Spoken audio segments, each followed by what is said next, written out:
Olá, tudo bem? Eu sou o professor Wilson e hoje nós vamos para a aula de número 29 do curso de Teologia. Vamos dar início ao módulo Soteriologia. Para iniciar esse módulo, nós vamos tratar do tema depravação total, um termo muito conhecido principalmente na teologia reformada, e hoje nós vamos entender melhor essa verdade bíblica e teológica.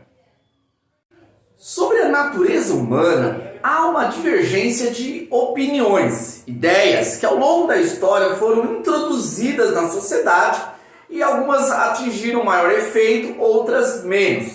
Nós vamos entender um pouquinho a diferenciação de cada pensamento, depois também tratar qual é a verdade bíblica, qual é a verdade absoluta sobre esse assunto. Nós temos a ideia do bom selvagem, vem de Rousseau, aquela ideia de que o ser humano ele é bom por natureza, que o que vai estragar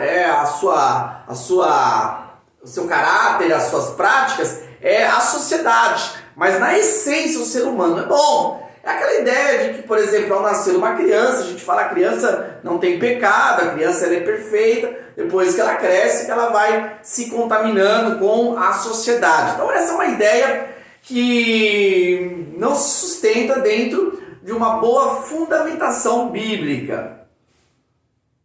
Temos também, de John Locke, a teoria da tábula rasa, que o ser humano é uma tábua rasa, limpa, ou, para nós entendermos melhor a ideia que o filósofo quer trazer, nós, quando viemos a esse mundo, nós somos que nem uma folha em branco, não temos nada registrado, nada de bom e nada de ruim, estamos em branco. E ao longo da nossa vida, as experiências, o contexto no qual nós vamos crescendo, as experiências que a gente vai adquirindo, vão moldando, transformando o nosso caráter, introduzindo a maldade, assim como a bondade. Nesse caso, o ser humano não é nem mal e nem ruim, nem bom por natureza, ele é apenas neutro. E temos o posicionamento da Bíblia, um posicionamento que vai contra a sociedade contemporânea, contra os interesses dos homens hoje, né? Entender que, na realidade, nós não somos nem bons por natureza. Se fôssemos bons, o mundo não estaria nesse caos que está hoje, não só hoje, a própria história, né? Registra aí guerras, brigas, lutas, né? E a mesma coisa da tábula rasa também. A gente sabe que a própria natureza humana, ela já aponta, já do seu início, né, indícios para uma tendência para a maldade, para mentir, para roubar, para ser egoísta. Então isso já faz parte da própria natureza. A nossa natureza, ela não é neutra. Então a concepção que a Bíblia nos orienta e nos traz, né, é que nós, seres humanos, somos depravados, nós somos tendenciosos ao mal, ao pecado. Isso já vem lá do início, lá da história de Adão e Eva, no qual o casal que era perfeito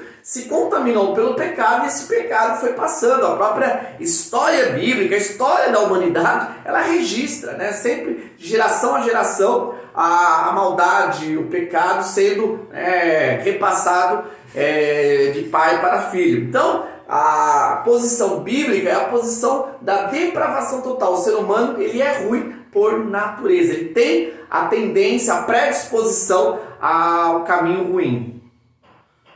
Claro que a Bíblia é a nossa autoridade máxima. Aquilo que ela afirma que é algo, que é uma verdade, aquilo por si só já se sustenta. Não é necessário de outras fontes, outros campos do saber para que possa tornar aquilo uma veracidade. Porém, dentro desse aspecto, né, sobre a natureza humana, que a Bíblia deixa muito claro, a depravação do ser humano, a sua natureza, a gente vai ter também aqui, para corroborar com essa mesma posição, a gente tem aqui, por exemplo, o próprio senso comum. É natural que a gente, ao deparar, né, com os pensamentos da sociedade, o comum das pessoas, as pessoas já têm essa concepção. A gente vê isso claramente, né, a prática ruim do ser humano. Então isso já faz parte, né? Tem até alguns ditados, né? Devemos confiar no ser humano, o coração do homem é podre. Então a gente já tem esses conceitos que fazem parte já do próprio senso comum, sem uma... Claro que o senso comum não é uma autoridade, né? Na verdade são ideias que surgem sem uma profunda reflexão,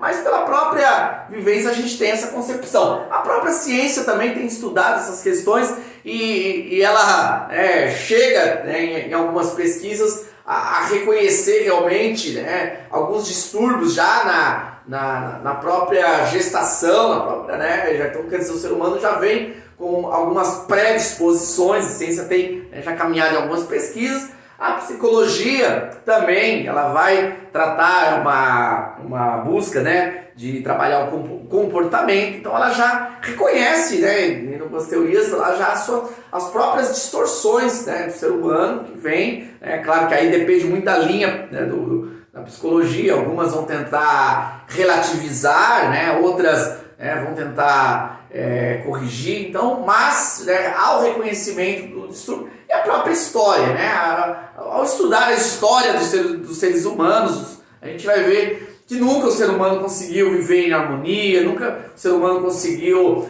expressar em sua plenitude o amor, a paz, o bom comportamento. A gente sempre percebeu que foi necessário leis, constituições, foi necessário às vezes até algumas intervenções mais severas, como algumas guerras, algumas revoluções, para tentar de alguma forma cercear, frear um pouco, né? Porque o ímpeto do ser humano sempre ele caminha para o lado, né, da destruição, de você suplantar sobre os outros. Então a gente tem aí, né, também um posicionamento que vai aí na mesma direção do pensamento das Escrituras.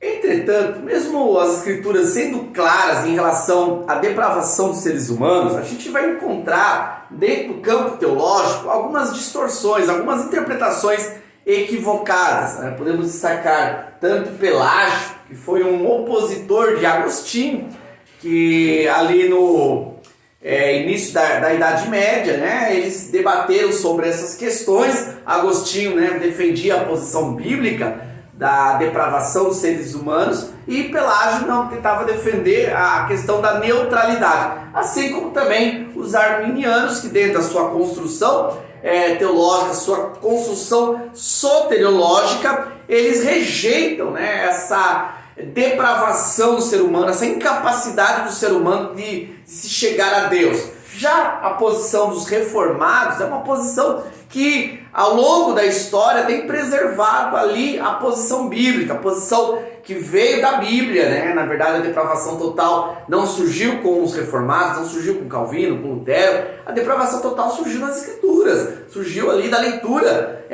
lúcida do Novo Testamento, tá?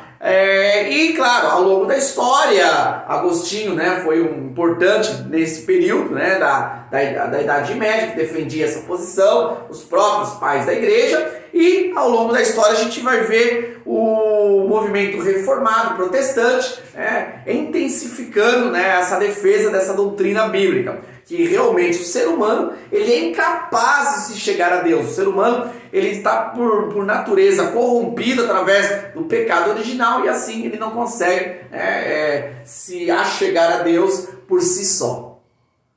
Pois todos pecaram e estão destituídos da glória de Deus. Romanos capítulo 3, versículo 23. Nesse texto de Romanos capítulo 3, a gente tem aqui o fechamento de uma ideia de Paulo. Na realidade, ele começa essa ideia a partir do capítulo 1, que ele aborda sobre a pecaminosidade dos gentios, aqueles que não conheciam a lei, que não conheciam as Escrituras, não conheciam a mensagem dos profetas de Deus. Eles praticavam as coisas que eram contrárias à vontade de Deus, que o próprio Deus havia os entregado ao seu coração corrupto. No capítulo 2, ele vai abordar sobre o pecado dos gentios, dos judeus, melhor dizendo, que os judeus, que mesmo conhecendo a lei, eles não praticavam o que era da lei, e que a própria lei mostrava para eles a sua natureza pecaminosa. Bom, no capítulo 3, Paulo vai concluir dizendo que tanto gentios como judeus todos pecaram e estão destituídos, separados da glória de Deus. E ordenou o Senhor Deus ao homem, dizendo: de toda a árvore do jardim comerás livremente, mas da árvore do conhecimento do bem e do mal, dela não comerás, porque no dia em que dela comeres, certamente morrerás. Gênesis capítulo 2, versículo 16 e 17. E viu a mulher que aquela árvore era boa para se comer, e agradável aos olhos, e árvore desejável para dar entendimento. Tomou do seu fruto e comeu, e deu também a seu marido, e ele comeu com ela. Gênesis 3, versículo 6. Bom, nesses dois textos que foram lidos de Gênesis, nós vamos ter aí claramente, primeiramente, uma ordem de Deus dada aos pais, Adão e Eva, para que eles não comessem o fruto proibido. Porém, o próprio texto vai na sequência dizer que eles acabaram desobedecendo. Essa prática, essa realidade é um fato histórico, está registrado em Gênesis, e toda a Escritura vai se pautar nesse acontecimento. O próprio Jesus vai também afirmar sobre essa prática. O próprio Paulo também, escrevendo ali no Novo Testamento, as cartas à igreja, ele vai relatar o problema originário do ser humano a partir da desobediência de Adão. Então, por mais que a teologia liberal tente tirar essa realidade, por mais que hoje a sociedade ache indesejável esse posicionamento, tenta ridicularizar, é uma verdade que mostra realmente o porquê hoje nós estamos nessas condições, porquê que nós já nascemos com essa predisposição à desobediência, à rebeldia, a buscar uma vida isolada, independente de Deus, por causa da nossa própria natureza. Ali começou o problema, e enquanto esse problema não for tratado, e já foi tratado, claro, na cruz do Calvário através do sacrifício de Jesus, mas sem esse processo de cura, o ser humano vai sempre se deparar com essas dificuldades. Sobre essa afirmação das Escrituras, nós temos aqui um trecho da Confissão de Westminster, que vai relatar sobre esse acontecimento. Nossos primeiros pais, seduzidos pela astúcia e tentação de Satanás, pecaram ao comer o fruto proibido. Segundo o seu sábio e santo conselho, foi Deus servido permitir este pecado deles, havendo determinado ordená-los para a sua própria glória. É isso aí. A queda humana é uma realidade, não tem como nós tentarmos anular esse fato, porém o Evangelho trata disso, trata dessa problemática, e como diz lá na Confissão de Westminster, no final tudo está determinado para a glória de Deus. Deus, através da queda humana, ele manifesta a sua glória através do seu plano salvífico. Na próxima aula nós vamos continuar no módulo de soteriologia, tratando mais acerca desse plano que Deus estabeleceu através do Evangelho. Aguardo vocês para a nossa próxima videoaula.